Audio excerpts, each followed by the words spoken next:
নমস্কার, আমি অনিলভ। Extra time বাংলায় আপনাদের সবাইকে স্বাগত। আমার সঙ্গে আজকে রয়েছেন বড়িয়া মজুমদার। বড়িয়া আমার বন্ধু। বড়িয়া অত্যন্ত সফল সাংবাদিক, গবেষক, স্পোর্টস গবেষক এবং বড়িয়া এমন এমন বিষয় নিয়ে কাজ করেছে ভারতীয় স্পোর্টসের জন্য, যেগুলো সত্যি আমার মনে হয় যে ক্রিকেট ইতিহাস ওকে একই রকমভাবে মনে রাখবে, যেটা একজন খেলোয়াড়কে, সফল খেলোয়াড়কে বা একজন সফল প্রশাসক কিংবা কোচকে মনে রাখে। তো বড়িয়ার আজকে একটা ইন্টারভিউ করে এসছো একটু আগে, তাই তো? ডেভিড মিলারের। ডেভিড মিলার তো ডেভিড মিলারের ইন্টারভিউ করে এসছে বুড়িয়া, সেই গল্পে আসছি আমি একটু পরে। কিন্তু যেটা বিষয় হচ্ছে যে এর আগের ঠিক ডেভিড মিলারের ইন্টারভিউটা এই যে আজকে দেখছেন, আজকে একটু পরে আপনারা রেপ স্পোর্টসে দেখতে পাবেন। তার ঠিক 2 বছর আগে ডেভিড মিলারের একটা ইন্টারভিউ বড়িয়া করেছিলেন এই আইপিএলের সময়। তারপরেই সবটা বদলে গেছিলো। এবং 2 বছর আমরা জানি, যারা কাছ থেকে বড়িয়াকে দেখেছি ওই সময়টায়, আমরা জানি যে কি একটা খারাপ সময় বলবো না, শুধু একটা অত্যন্ত দুর্বিষহ একটা সময়ের মধ্যে দিয়ে ওকে এবং ওর গোটা পরিবারকে কাটাতে হয়েছে বড়িয়া। তো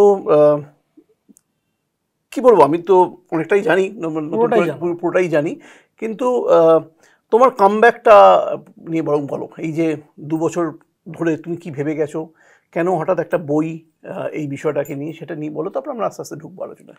দেখো, প্রথম কথা হচ্ছে একটা সময় হাল ছেড়ে দিয়েছিলাম, তুমিও জানো। মানে তখন মনে হচ্ছিল যেন আর কিছু হবে না, মানে পারবো না, এটার কোনো মানে নেই, রেভ স্পোর্টস বন্ধ করে দেওয়ার কথা। তারপরে যারা একসাথে আমরা কাজ করছিলাম তখন 7-8-10 জনের টিম, এখন সেটা 42-43 জন হয়ে গেছি আমরা। তো তাদের কথা যে তাহলে বন্ধ করে দিলে এই যে লোকগুলো আমার উপর ভরসা করে একসাথে এসছি আমরা, সেটা কি করবো, মানে আর সমাজে কি বলবো তাহলে যে হ্যাঁ সত্যি এটা করেছিলাম আমি। আমার কোনো অপশন ছিল না। মানে আমায় যদি জিজ্ঞেস করো যে তুমি কি করতে, আমার কোনো অপশন ছিল না but to come back. Frankly I was given no choice. আমায় পুলেলা গোপীচাঁদ একটা খুব ইন্টারেস্টিং কথা বলেছিলেন। গোপী আমায় বলেছিলেন, বাবা যখন মারা গেছিলেন কে ছিল? আমি কেউ ছিল না। না কত বয়স ছিল? 23। না কি করেছিলে? সংসার চালিয়েছিলাম। He said, did you have an alternative? He said no. He said, you don't have an alternative now, do it. মানে কথাটা শুনতে তখন খুব অদ্ভুত লেগেছিল, কি বলছে লোকটা। Absolute correct. ভেবে দেখো, what alternative did I have? I had a family, I had a mother যার শরীর পার্মানেন্টলি খারাপ হয়ে গেল এই ঘটনাটার জন্য, এবং যে ক্রিকেটারের এটা ঘটালেন, কেন উনি এটা করলেন আমার পরিবারের সাথে, এটা আমি জানি না। দিদি ক্যান্সারের পরে সুস্থ হচ্ছিলেন, মানসিকভাবে একদম ভেঙে পড়লেন। শর্মিষ্ঠা তো ছেড়েই দাও, প্রস্টিটিউট বলা থেকে আরম্ভ করে সব শুনে নিল। সো অ্যাজ আ, আর আয়শা 8 বছর ছিল, এখন 10, তাকে যাচ্ছে তাই বলা। So as a son I failed, as a father I failed, as a wife, as a husband I failed, as a person I failed. So what could I do? মানে তাহলে আমার বাঁচার উদ্দেশ্যটা কি? হয় I come back and prove to the world যে না আমি এটা নই, আমি এটা করিনি, আমি এটা সত্যিই করিনি, যেটা বলা হচ্ছে সেটা বাজে কথা, and do something worthwhile for sport. তাই জন্যই তো যে তাহলে পিএইচডি করবো কেন, নাহলে এত বছর পড়াবো কেন, নাহলে অত্যন্ত ভালো কনসালটেন্সি করতাম, তুমিও জানো, অনেক পয়সা কামাতাম, ছেড়ে ছুড়ে দিয়ে নিজের কোম্পানি করতে যাব কেন? একটা তো উদ্দেশ্য ছিল স্পোর্টের জন্য করবো। দ্যাটস হোয়াট আইভ ডান। আজকে রেভ স্পোর্টস, ভগবান আছেন, 2টো কনক্লেভ, তুমি তোমার প্ল্যাটফর্ম থেকে না, তুমি লাইভ টেলিকাস্টের সমস্ত কাজ তুমি করে দাও, পয়সা নাও না আমার থেকে। সো এই যে আমাদের বন্ধুত্বের জায়গা, যে আমরা স্পোর্টের জন্য কিছু করব, আজ মনে হয় সেই জায়গাটা থেকে করতে পেরেছি। Olympic sport, Paralympic sport, hockey বলো, ফুটবল বলো, ক্রিকেট বলো, টেনিস বলো, অ্যাথলেটিক্স বলো, ব্যাডমিন্টন বলো, সমস্ত, চেস বলো। সেদিন তুমি গুকেশ জিতলে, একদম তাই, 6টার সময় গুকেশ জিতে যে 6:40 আমাদের প্ল্যাটফর্মে গুকেশ ছিল। That's what sport is. True, absolute তাই। মুশকিল হচ্ছে কি বলতো, মানে যারা টেলিভিশনে দেখেন বা সোশ্যাল মিডিয়াতে দেখেন, তারা হয়তো জানেন না, বা তারা হয়তো সেটাকে স্বীকার করতে চান না, যে আমরা যারা সাংবাদিকতা করি, ক্রীড়া সাংবাদিকতা করি বা দীর্ঘদিন ধরে করে এসেছি, আমি হয়তো এখন খুব একটা সক্রিয়ভাবে করি না, কিন্তু যারা করে এসেছি তাদেরও একটা কন্ট্রিবিউশন আছে আমাদের স্পোর্টসের প্রতি, আমাদেরও কিছু ভালোবাসা আছে, কন্ট্রিবিউশন আছে আমাদের কাছে। সত্যি বিশ্বাস করুন, সেখানে না, এই ধরুন মোহনবাগান বলুন, ইস্টবেঙ্গল বলুন, মোহনবাগান স্পোর্টিং বলুন, একটা কোনো তারকা বলুন, বিরাট কোহলি বলুন, রোহিত শর্মা বলুন, এইগুলোর চেয়েও আমাদের কাছে স্পোর্টসটা, খেলাধুলোটা একটা বড় জায়গা পায়। আমাদের যখন কাজ করি আমরা, সেটা বড়িয়া মজুমদারের ক্ষেত্রে তাই একই রকম যত সত্যি, যে কোনো ক্রীড়া সাংবাদিকের ক্ষেত্রে একই রকম সত্যি যে আমরা খেলাধুলোর স্টোরি ভালোবাসি, স্টোরি খবর ভালোবাসি। আমরা ইন্ডিয়া ভালো করলে আমরাও একই রকম গ্যালারিতে লাফালাফি করি। যখন আমরা টোকিওতে ছিলাম আমি আর আমরাও কিন্তু নীরজ চোপড়ার একটা গোল দেখার জন্য আমাদের যে কি বলবো, আমাদের মধ্যেও যে আনন্দটা হয় সেটা কিন্তু আপনারা যেমন খেলা দেখেন, ভালোবাসেন, খেলা দেখলে আপনারা আনন্দ করেন, আমরাও কিন্তু গ্যালারিতে বসে ওটাই আনন্দ করি, ওইরকমভাবে সেলিব্রেট করি। তো সেখানেই বলি যে বড়িয়া যখন ব্যাপারটা হয়েছিল, যখন যে যেটা বললাম যে ডেভিড মিলারের ইন্টারভিউ আজকে করলে, তুমি সেই সময় আইপিএলে কাজ করছিলে এবং তুমি সেই সময় ইন্টারভিউ করছিলে, বিভিন্ন লোকের ইন্টারভিউ করছিলে যারা খেলছে আর কি। তো হঠাৎ করে এই ঘটনাটা কি হয়েছিল তুমি একটু যদি বলো। একদম। সো দেখো, মানে খুলে বলবো, মানে এই বলতেই তো এসেছি, এখন 2 বছর বলিনি। প্রথম কথা, আমরা রেভ স্পোর্টস তৈরি করার পরে একের পর এক ইন্টারভিউ করছিলাম। তুমিও জানো, Rohit Sharma, Sachin Tendulkar, Sourav, David Warner, Ravichandran Ashwin, Harbhajan Singh, Ajinkya Rahane, one after the other. তো এই ক্রিকেটারটির ম্যানেজার আমার বাড়িতে আসে, এসে বলে ওনার জন্য কিছুটা করো। তো আই সেড কি করতে বলছো বলো। এন্ড বাই দ্য ওয়ে, এই ক্রিকেটারটির সাথে আমার সম্পর্ক 12-13 বছর আগেকার। তার ডেবিউ ম্যাচ আমি কভার করেছি। তোমার বইয়ে পড়ছিলাম একসঙ্গে চুল কাটতে হয়েছে। অ্যাবসলিউটলি। এবং সেগুলোও মেসেজ আছে। তিনি আমায়, তার যখন খারাপ সময়, তিনি আমায় এনসিএ থেকে মেসেজ করছিলেন, আমার দিকটা দেখে নিও, আমার সাথে কি ঘটছে এটা দেখে নিও, আমি বলেছি এটা বলো না। এবার আমার একটা কথা বলো তো, যে অ্যাজ এ বিচক্ষণ ব্যক্তি হিসেবে জিজ্ঞেস করছি, আমার বন্ধু হিসেবে না, যে লোকটা তোমায় ইন্টিমিডিয়েট করে আর বুলি করে, তিনি তো গিয়ে কমিটিকে বলেছিলেন আমি 4 বছর ধরে বুলি করছি, যে লোকটা বুলি করে, ইন্টিমিডিয়েট করে, তাকে এই মেসেজগুলো পাঠাবে যে আমার দিকটা দেখে নিও, এটা আমি বলছি এটা বলো না, আমার সাথে কি ঘটছে সেটা দেখে নিও, তাকে পাঠাবে কি তুমি? পাঠানোর কি কোনো যৌক্তিকতা আছে? নেই। দ্বিতীয়ত, তার টাইম লাইনে আজও 10টা টুইট আছে আমায় কনগ্রাচুলেট করে, blockbuster show, your interviews are great. কেন? আমি তো তাকে পয়সা দিইনি। তা আমার বই ধরে ছবি তুলেছেন কেন? আমি রিকোয়েস্ট করতে পারি, আজও করতে পারি, আমি তো তাকে বুলি করে ছবি তোলাতে পারি না। এই হচ্ছে তার ব্যাকগ্রাউন্ড। জানুয়ারি মাসে, বাই দ্য ওয়ে, এই ঘটনাটা ঘটার 2 মাস আগে বাংলা একটা খবরের কাগজে প্রতিদিনে আমি তাকে অপেডও লিখেছি, ইকোনমিক টাইমসে ইন্টারভিউও করেছি, সমস্ত করেছি। নাও তার ম্যানেজার এসে আমাকে বললেন যে ওনাকে একটু হেল্প করো। বললাম ঠিক আছে। আমরা একটা অকশন রিলস বলে শো করছিলাম। তার ম্যানেজার আমাদের এটাও বললেন যে আরও 3টে ক্রিকেটারকে আমি ম্যানেজ করি, তুমি সবাইকার ইন্টারভিউ করো, আমাদের কন্টেন্ট দরকার, আমরা ইন্টারভিউ করছি। ইন্টারভিউ সেট, সব সেট। 10 ফেব্রুয়ারি নাগাদ হার্দিক পান্ডিয়া ফোন করে বললেন যে সে, ওনার সাথে আমার যোগাযোগ ছিল যে আজ করে নাও। ওটা হার্দিকের প্রথম ইন্টারভিউ ছিল, ইনজুরি চলছিল, গুজরাট টাইটানের ক্যাপ্টেন।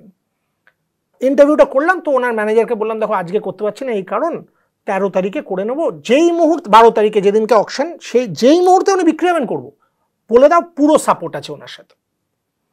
12 তারিখে উনি বিক্রি হলেন না, আমরা করিনি।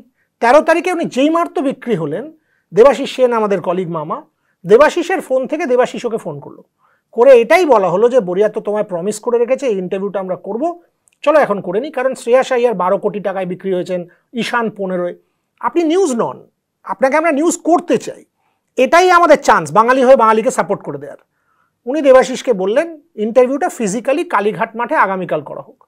আমি দেবাশিসের থেকে ফোনটা লিটারালি কেড়ে নিয়ে যে না এখন করে দাও, কারণ আগামীকাল কিন্তু তুমি আর নিউজ নয়। এবং 2 নম্বর, আমার মার ডায়াবেটিস, আমি মাকে এখন কোভিডের সময় মাকে বাড়িতে ফিজিক্যাল প্রক্সিমিটি চাই না। উনি আমাদের বললেন কোনো অসুবিধা নেই, জুম লিঙ্ক পাঠিয়ে দিন, 15 মিনিটের মধ্যে দাদা করে দিচ্ছি। আমরা পাঠিয়ে দিলাম। 9 বার ফোন করা হলো, 8টা থেকে 9:30। ইতিমধ্যে আমাদের সাথে গ্যারি কার্স্টন, পার্থ জিন্দাল, সঞ্জীব গোয়েঙ্কা এবং আশিস নেহরা, এই 4টে ইন্টারভিউ ফিক্সড। এবার তুমি আমায় বলো আশিস নেহরা বেশি ভ্যালুয়েবল না এই ক্রিকেটারটি বেশি ভ্যালুয়েবল? অবভিয়াসলি সোশ্যাল মিডিয়াতে আশিস নেহরার ইন্টারভিউ আমায় বেশি নম্বর দেবে। আমার যদি নম্বরের প্রয়োজন হতো আমি তো করতাম। আমি এই 4টে ইন্টারভিউ ক্যান্সেল করলাম কেন? আমি বাঙালিকে প্রমিস করেছি, একটা বন্ধুকে প্রমিস করেছি, না এটাই করো। সো মাচ সো আমার নিজের দলের লোকেরা আমার ওপর বিগড়ে গিয়েছিল যে তুমি এটা কি করলে, 9:30 পর্যন্ত না এটা করলে না এই একটাও করলে, এটা তোমার কোনো মানে নেই এই তোমার এই বাঙালিপনার জন্য। ফাইনালি যখন ওর সাথে একটা কথা কাটাকাটি হয় আমার, তখন আমি মেসেজ পাঠাই ওই রাতে, 13 ফেব্রুয়ারির রাতে, ওনাকে সেলিব্রেট করতে চাওয়ার রাতে, ওনার সাথে কথা হয়ে যাওয়ার রাতে, যে আপনি এটা কেন করলেন, why did you have to do this ইত্যাদি ইত্যাদি। তার আগের যে মেসেজটা এবার উনি কি করলেন, এটা প্রমাণও করে দিয়ে ওনাকে আমি কতটা সাপোর্ট করতে চেয়েছি। পরের দিন আমি আশিস নেহরার ইন্টারভিউ করি। আমি সেই ইন্টারভিউতে দুটো প্রশ্ন জিজ্ঞেস করেছি, আপনি এই উইকেট কিপারটিকে খেলাচ্ছেন না কেন, খেলান, একে সুযোগ দিন, সুযোগ দেওয়া উচিত। যে লোকটা ক্ষতি করতে চাইবে সেই কি প্রশ্নগুলো করবে? কোনোদিন করবে না। উনি কি করলেন, উনি 6 দিন পর যেদিন ভারতীয় দল থেকে বাদ পড়ে গেলেন, আমার মেসেজের তারিখ মুছে দিলেন, ট্যাম্পার করে মেসেজগুলোকে একসাথে করে সোশ্যাল মিডিয়ায় দিয়ে দিলেন। কেন দিলেন? কারণ তার আগে উনি বোর্ড প্রেসিডেন্ট সৌরভ গাঙ্গুলির বিরুদ্ধে বলেছেন, তার আগে উনি ভারতীয় কোচ রাহুল দ্রাবিড়ের বিরুদ্ধে বলেছেন, ওনার বিরুদ্ধে সোশ্যাল মিডিয়া ব্যাকল্যাশ হচ্ছে, ওনার কমিটি, ওনার বিরুদ্ধে ডিসিপ্লিনারি অ্যাকশন হতে পারে, কন্ট্রাক্ট যেতে, এইসব কথাবার্তা হচ্ছে। ওনার একজনকে দরকার ছিল যাকে স্কেপগোট বানানো যায়, যার উপর দিয়ে লরিটা চালিয়ে দেওয়া যায়। আমি ছিলাম সেই স্কেপগোট। আমার সম্বন্ধে এটা বললেন, আমায় সামনে ফেলে আমায় মেরে দিলেন। শুধু সেখানে থামলেন না, তার হঠাৎ করে বলে বসলেন ওর পরিবারকে আমি বলতে চাই না। এই পরিবার আনলেন কেন? Brutus is an honourable man, আমরা জানি এই টেকনিকটা।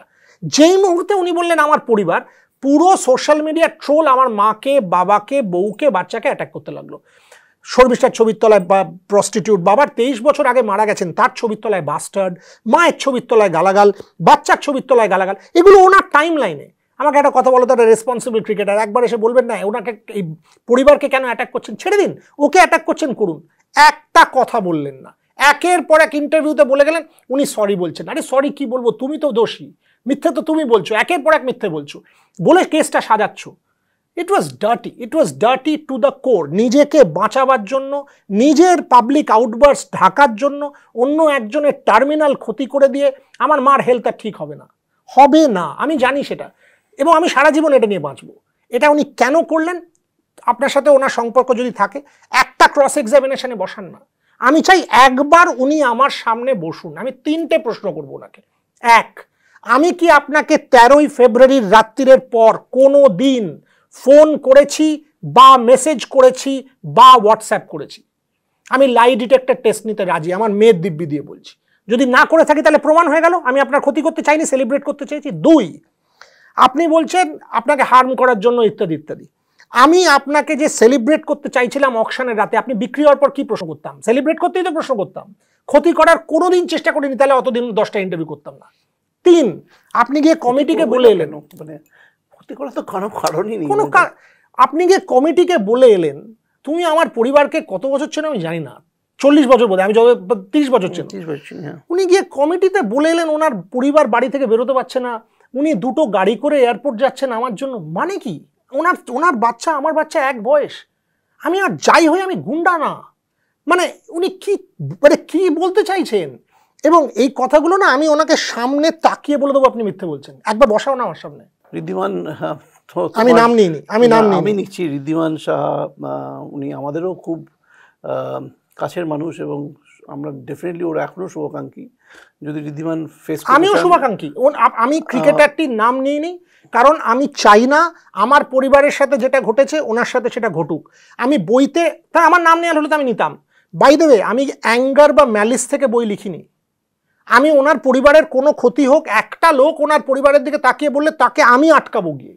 ডেফিনেটলি কেউ করবে না এটা। উনি ভারতের সফল ক্রিকেটার, আরো ভালো খেলুন, বাট ওনার এই যে জিনিসটা, এটাতে আমার একটাই বক্তব্য, হয় আমার সাথে ক্রস এক্সামিনেশনে বসুন, আর না হলে আমার মাকে এসে একবার বলুন এটা উনি কেন করলেন। যদি আপনি চান আমরা সে ব্যবস্থা করতে পারি আর কি, সেটা এভাবেই বলে রাখলাম আপনাকে। যদি আপনি মনে করেন যে বিষয়টা নিয়ে আপনি এই যে ক্রস এক্সামিনেশনের কথা বলা হচ্ছে, আপনি যদি চান সে ব্যবস্থা আমরা করতে পারি।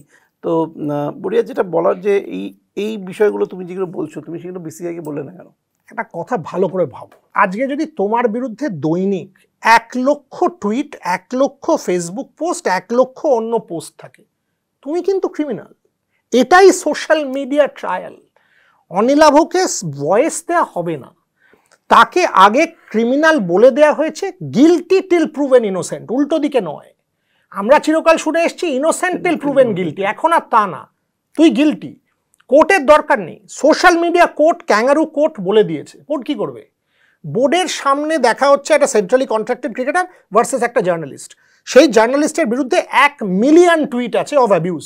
কি করবে বোর্ড? করার কি ক্ষমতা আছে বলো? পিসিসিআইয়ের বিরুদ্ধে আমার কিচ্ছু নেই, বোর্ড কোনোদিন আমার সাথে খারাপ ব্যবহার করেনি। আমার সাথে বোর্ডের সেক্রেটারির ওয়ার্ল্ড টেস্ট চ্যাম্পিয়নশিপের ফাইনালে দেখা হয়েছিল, তিনি অত্যন্ত পোলাইট ব্যবহার করেছেন। আমাদের রেভ স্পোর্টসের অ্যানিভার্সারিতে মেসেজ পাঠিয়ে কনগ্র্যাচুলেট করেছেন। বোর্ডের বিভিন্ন জনের সাথে, রাজীব শুক্লা কমিটিতে ছিলেন, তার সাথে আমি ওয়ার্ল্ড টেস্ট চ্যাম্পিয়নশিপে বসে বসে খেলা দেখছিলাম। বোর্ডের কেউ কোনো দিন আমার সাথে কোনো ধরনের অসভ্যতা করেননি, আমি বলে দিচ্ছি। আমার টিমের লোকজন অ্যাক্রেডিটেশন আটকাননি। আমার দেখো, আলটিমেটলি বোর্ড এবং সাংবাদিক তো একই কাজের জন্য আছে, ইন্ডিয়ান ক্রিকেট। বাট তখন বোর্ড কি করতো? বোর্ড আমার দিক নিত? কোনোদিন নিতে পারে? যেখানে একটা সোশ্যাল মিডিয়া ট্রায়াল হচ্ছে, একটা লোককে আগে গালাগাল দিয়ে তাকে শেষ করে দেওয়া হয়েছে, তুমি তার দিক নেবে? কিভাবে নেবে? কি বলে নেবে? নিতে পারতো না। And that is the problem of social media Anil babu, because it makes you a criminal. আমি যদি আজ ব্যান না সার্ভ করে তোমার প্ল্যাটফর্মে আসতাম না, আমায় বলে দেওয়া হতো আবার মিথ্যে কথা বলছে। আমি তো আমার ট্রায়াল সার্ভ করে দিয়েছি, আমার 790 দিন আই ওয়াজ ইন এক্সাইল। আজকে তো আমি তো মানে জেল খেটে এসছি। সো আজকে আমার গলার জোর আছে যে আমি তো খেটেছি ভাই, আমি কিন্তু মিথ্যে হওয়া সত্ত্বেও আমার জেল টার্ম সার্ভ করেছি। তাই জন্য আমি কথাটা বলছি, তাই জন্য লোকে আমায় সিরিয়াসলি নিচ্ছে। এই যে তোমার বলছি যে এই যে সোশ্যাল মিডিয়া যেটা জাজমেন্ট করছে আগে থেকেই তোমার সম্পর্কে, আমার সম্পর্কে, সবার সম্পর্কে, আমরা সবাই ফেস করি এটার সঙ্গে সত্যিই একটা বোধহয় ওই যে আমি বলবো যে মেন্টাল হেলথ বোধহয় জড়িয়ে থাকে প্রচণ্ডভাবে। তুমি ভেবে দেখো তো, তোমার মেয়ে, সে একটা 8 বছরের বাচ্চা, তাকে দেখানো হচ্ছে তার বাবার ছবি কুকুরের গলার লিশ দিয়ে হাতে কেন, বলা হচ্ছে এটা তোর বাবা। মানে অ্যান্ড স্কুলে আমার বউয়ের সাথে কেউ কথা বলছে না, মানে and then you tend to think যে what impact does this have on the child's mental health? আমরা মেন্টাল হেলথ নিয়ে কথা বলি, আর ওই বাচ্চাটার কি হচ্ছে? বাচ্চাটাকে বলা হচ্ছে এটা তোর বাবা, সে বাড়িতে দেখছে এই লোকটা আমার বাবা, এত লাভিং এতই, আর স্কুলে বলছে এই কুকুরটা তোর বাবা। মানে কি? and how can you do this? মানে মানুষ কোনখানে নেমে গেলে এটা করতে পারে? আনবিলিভেবল। এটা আমরা প্রতিদিনই ফেস করি। ইস্টবেঙ্গল মোহনবাগান সমর্থক তারা রেগুলার আমাদের এই জায়গাটাই বসিয়ে দেন।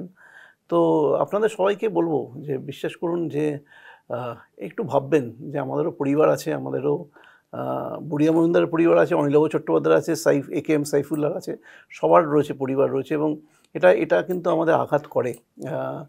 খেলাধুলোর মতন, খেলাধুলো কখনো জীবনের ঊর্ধ্বে নয়, খেলাধুলো জীবনের একটা পার্ট। সেখানে আমরা সবাই ভালোবাসি খেলাধুলোকে, সেলিব্রেট করতে চাই, প্লেয়ারদের সেলিব্রেট করতে চাই। একটা কথা তোমার প্ল্যাটফর্ম আবার বলে দিই, আমার যদি ভুল হয় না, আমার সেই সৎসাহস আছে ভুল মাথা পেতে নেওয়ার। আমাদের প্ল্যাটফর্মে ইস্ট বেঙ্গল ক্লাব নিয়ে একটা ভুল হয়েছিল, আমি সমগ্র সমর্থকদের কাছে নিঃশর্ত ক্ষমা চেয়েছিলাম, তোমাকেও বলেছিলাম, আবার বলছি। ট্রোল ইজ উইয়ার্ড বস, মানে ফেসলেস, পেছন থেকে। আমাদের সমাজেই আছে, তুমি পুরানো রামায়ণের সময় থেকে দেখো, মেঘের ভেতর থেকে মারছে, তুমি তাকে দেখতে পাচ্ছ না, সে তোমায় গালাগাল দিচ্ছে, তার হাতে একটা। আর যারা করছে না, আমি এই গত 2 বছরে এত দেখেছি, দেখবে 90% প্রোফাইল ব্লকড। হ্যাঁ, অ্যাবসলিউটলি ফেক প্রোফাইল, 2টো ফলোয়ার, সে এসে মা বাবা তুলে গালাগাল দিচ্ছে, তুমি তাকে ট্রেস করার চেষ্টা করো, খুঁজে পাবে না। That is how it is. সে তার এমন একটা কর্নারে বসে তার ফ্রাস্ট্রেশনটা তোমার উপর উগড়ে দিল। আমি তো বলি যে দাদা দিদি যারাই আছেন তাদেরকে বলি, ফ্রাস্ট্রেশন মানে এই ফ্রাস্ট্রেশন আমার উপর না উগড়ে দিয়ে একটু খেলাধুলোর জন্য আপনারাও ভালো কিছু করুন, কাজ করুন না, কাজ করুন। এবং আমার আরো একটা বক্তব্য, আপনাদের ওই কাজগুলো আমরা গিয়ে দেখাবো, আমিও যাবো, বড়িয়াও যাবে, গিয়ে দেখাবো আপনাদের কাজগুলো, আপনারা সেটাই তো খেলা, সেটাই খেলা। কিন্তু আরো একটা ব্যাপার আছে, আমাদের নিজেদের প্রফেশন, এটা যদি 5টা ডাক্তার হতো ইউনাইটেড হয়ে যেত। আমরা কি করলাম? বড়িয়াকে এলিমিনেট করে দে, ও কম্পিটিশন। আরে বড়িয়া যদি এক্সেলেন্স অ্যাচিভ করে, ওকে বিট কর না, তাহলে তো তুইও এক্সেলেন্স অ্যাচিভ করবি, তবে তো প্রফেশনটা উঠবে। তা না করে ওকে ওখান থেকে বার করে দেয়া, ওকে ওখান থেকে দূর করে, এটা করছিস কেন? ট্রু।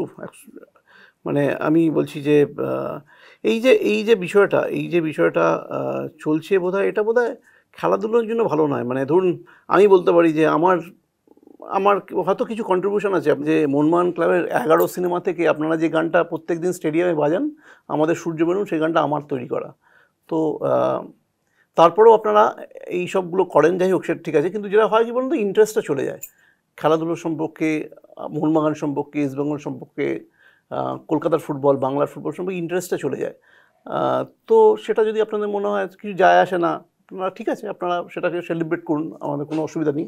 তবে যেটা বিষয়টা হচ্ছে যে প্রতিবাদটা কিন্তু থাকবে, প্রতিবাদটা চলে যাবে না, তাই তো? একটা একটা বই বড়িয়া মজুমদার লিখেছে, সেটা কিন্তু ওই প্রতিবাদের জায়গা থেকেই। আর কি করব? আমি তো কাউকে গিয়ে মারবো ধরবো না, আমি কাউকে গিয়ে মিথ্যে কথা বলে গালাগাল করবো না, বা খাওয়াবো না, বা তার পরিবারের ক্ষতি করবো না। আমি কি করতে জানি? আমি সাংবাদিকতা করতে জানি। গোপী আমায় বলেছিলেন তিনি কোচিং করতে জানেন। তিনি একটা দারুণ কথা বলেছিলেন আমরা we know how to make honey, আমাদের কাছে যদি কেউ হানিটা কেড়েও নেয় we can make new honey. ওনার ক্ষেত্রে he knows how to coach, আমার ক্ষেত্রে I know how to write and talk. তাই আমি বই লিখেছি, বইয়ের মাধ্যমে আমার প্রতিবাদটা জানিয়েছি, এবার সব প্রমাণ করে দিয়েছি। আপনারা গিয়ে বইটা পড়ুন, পড়ে যদি মনে হয় যে না এই লোকটা মিথ্যে কথা বলছে, 790 দিন পরে আমার কোম্পানি দাঁড়িয়ে গেছে, সব দাঁড়িয়ে গেছে, কেন বই লিখতে আসবো যদি সত্যি কথা বলার না থাকে? এটুকু বুদ্ধি তো যে কোনো মানুষের থাকবে।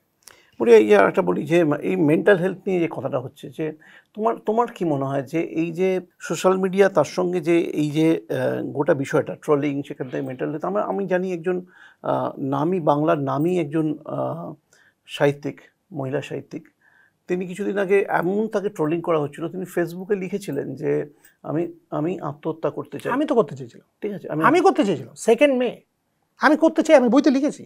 I had given up, I was called a cancer, I was called a tumor, I was called, I can't tell you, I had given up.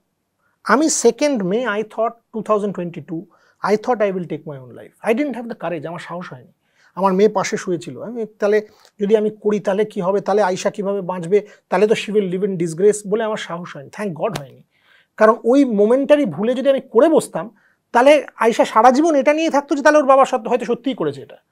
আমি তো করতে চেয়েছিলাম, because I had given up hope. And ওটাই আমাদের শত্রুরা চায়, যে আমরা গিভ আপ করে দিই, এমন গালাগাল দাও, এমন মাথা খারাপ করে দাও, এমন পুশ করো যে গিভ আপ করে দিই। বাট সেটা সলিউশন না। এখন আমি বুঝতে পারি প্রতিবাদটা সলিউশন, ফাইটটা সলিউশন, চেষ্টাটা সলিউশন। আজকে আমার পরিবার যার মধ্যে দিয়ে গেছে, আমি আমার বাচ্চাকে চিনতে পারতাম না, কথা বলতাম না, আজ শান্তি। আপনি আমায় বিশ্বাস করবেন না, বয়ে গেছে আমার যা করার আমি করেছি, আমার সত্যিটা আমি পাবলিকের সামনে এনেছি, তাতে কেউ বিশ্বাস করলো আর না করলো। আমার মা বুক লঞ্চের দিন সন্ধেবেলা গিয়ে আমায় বললেন, শোন, বললাম হ্যাঁ বলো, বলে তুই আজকে যে বক্তৃতাটা দিলি, আমি মারা যাওয়া পর্যন্ত আর আমার কিছু চাই না, বাস আমার আর কিছু চাই। অ্যাবসলিউটলি তাই, মানে অ্যাকচুয়ালি ম্যাটার করেন না আপনারা যারা করেন, মানে সেটা খুব একটা ম্যাটার করেন না। আমি যেমন দেখি না, প্রচুর যা খুশি গালাগালি দিন না, এক্সট্রা টাইম বাংলাকে দিন, এক্সট্রা টাইমকে দিন, একেএম সৈফুল্লাহকে দিন, আমাকে দিন, বড়িয়া মজুমদারকে দিন, সত্যি আমার কাছে খুব ম্যাটার করে না। কারণ আমার পরিবার, আমার চারপাশের মানুষগুলো যতক্ষণ আমাকে আপনি কতটুকু চেনেন অ্যাকচুয়ালি, চেনেনি না আপনাকে আপনি আমাকে কতটুকু চেনেনই না। তো সুতরাং যতক্ষণ না বলছেন তারা গল্প শোনো, আমি এটা বলে তুমি শেষ করবে হয়তো। আমাদের ওয়েট লিফটার ছিল না অচিন্ত শেউলি, আমরা বার্মিংহামে আমরা 6-7 জন ছিলাম, আমি ছিলাম, দেবাশিস ছিল, তোমার ইন্টারভিউ চালালাম তো আমরা। এবার শোনো, ইন্টারভিউ ওখানে বলার পরে অচিন্ত বললো, দাদা আমরা বেঙ্গলে যদি একটু আমাদের আন্ডার প্রিভিলেজ বাড়ি ইত্যাদি ইত্যাদি একটু হেল্প করেন। আমি আমার বন্ধু কোকোকোলার অর্ণব রায়কে জানি, হ্যাঁ, তারপরে লিখতে লেগে গেল, আপনি কি করে কোনো বাঙালি অ্যাথলিটের ইন্টারভিউ করতে পারেন, বলে আমার মা মাসি উদ্ধার করে গালাগাল। আরে ভাই, অচিন্ত শেউলির অ্যাকচুয়াল উপকার হয়েছিল ওই তার জীবনে একটাই এন্ডোর্সমেন্ট, সেই টাকাটুকু থেকে। সেখানে যদি আমার কতিপয় রোল থাকে, অ্যাটলিস্ট আমি তো এটা মানুষের উপকার করার চেষ্টা করেছি। তো তুই কি আমার গালাগাল দিছিস কেন? মনে আছে যে অর্ণবকে দিয়ে তুমি কোকোকোলা, অ্যাবসলিউটলি, এটা তো ব্রুট, মানে এবং অর্ণবকে জোর করে যে অর্ণব না করো, বাঙালি ছেলে করো।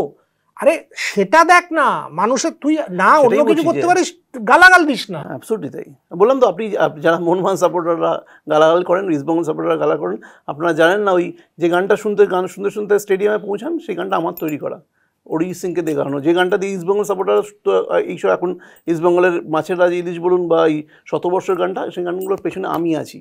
সুতরাং প্লিজ, দুটো ক্লাবই আমাদের কাছে সত্যি শ্রদ্ধার, ভালোবাসার, সমস্ত ফুটবলার আমাদের কাছে ভালোবাসার, শ্রদ্ধার।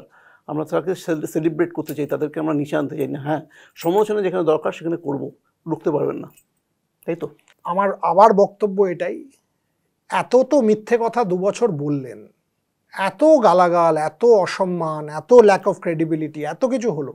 আজকে রেভ স্পোর্টসে আমরা 42 জন, অনিলাবর সাথে আমাদের পার্টনারশিপ, আরও ধরে নিন এইটা একটা পরিবার, একটা ভয়েস, 2টো বই, বাংলা এবং ইংলিশ। বাংলা বইটা রাজস্বী গঙ্গোপাধ্যায়ের লেখা, ফিকশন হিসেবে লেখা, আমার ঘটনাটা থেকে ইন্সপায়ার্ড হয়ে লেখা। আটকাতে তো পারলেন না। আজকে কলকাতায় কনক্লেভে 40টা অ্যাথলিট ফিজিক্যালি এসে কবে হয়েছে কলকাতায় বলো? অ্যাবসলিউটলি। তো তাহলে এই কাজগুলো করার চেষ্টা করুন না, গঠনমূলক কাজ। প্যারালিম্পিক গেমসে আমি আজ বলে যাচ্ছি অনিলাবর এখানে বসে, আমি দেখব কটা ভারতীয় প্ল্যাটফর্ম 5টা লোক নিয়ে গিয়ে প্যারালিম্পিক স্পোর্ট কভার করে, আমরা করব। We will make a difference. একটা খবর দিই আপনাকে যে এই যে প্যারালিম্পিক স্পোর্টস এবার যারা যাচ্ছে, এত বড় একটা কন্টিনজেন্ট যাচ্ছে, তারা সাচি স্পোর্টসের একটা বিরাট একটা তারা স্পন্সরশিপ পেয়েছে, তাদেরকে পুরো টিমটাকে স্পন্সর করছে হচ্ছে প্যারালিম্পিক। তার পেছনে লোকটা কিন্তু বড়িয়া মজুমদার। আমি ভুল বলছি না তো বোধহয়? এগুলো কি আমরা বলার দরকার আছে, কারণ এদের জানার দরকার আছে। আমরা খেলাধুলোর সঙ্গে এইভাবেই থাকি, কোনো টাকা পয়সার লেনদেন নেই কিন্তু, আবার পরিষ্কার করে দিচ্ছি, দুপক্ষ থেকেই টাকা পয়সা অফার করা হয়েছিল আমাকে যে তুমি এটা করলে না। আমি দালালি করি না, আমি খেলার জন্য কাজ করি। আমি ওদের সবাইকার, এবং আমি চেয়েওছি বাই দেবে। আমি বললাম, আমি বলছি তুমি কি নেবে? আমি যে ইন্টারভিউগুলো দিও, যখন জিতবে ওদের স্টোরিগুলো সেলিব্রেট করবো। তারা হতভম্ব হয়ে গিয়েছিল যে কি বলছো? I said, হ্যাঁ, that is why I am a storyteller, I am a journalist, this is my work. আজকে যদি 10টা প্যারালিম্পিক অ্যাথলিট সাপোর্ট পায়, by the way Rahul, Todi, Tamal, well done, মানে কে এগিয়ে সেটা করে বলো তো? Great work from them. Absolutely.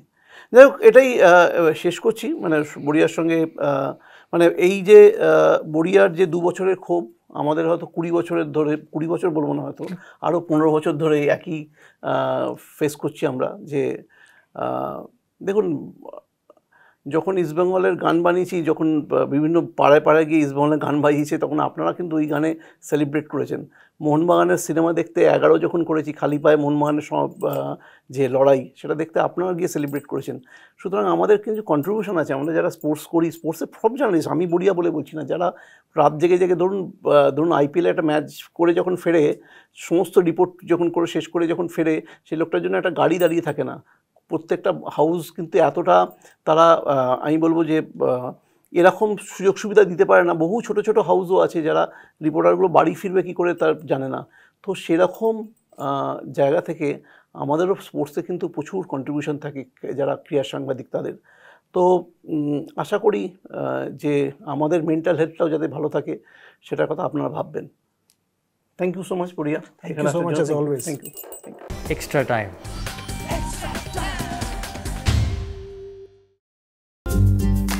Latest news আর এক্সক্লুসিভ ভিডিওর সঙ্গে আপডেট থাকতে এখনই সাবস্ক্রাইব করুন আমাদের ইউটিউব চ্যানেল। বেল আইকনে ক্লিক করতে ভুলবেন না যেন।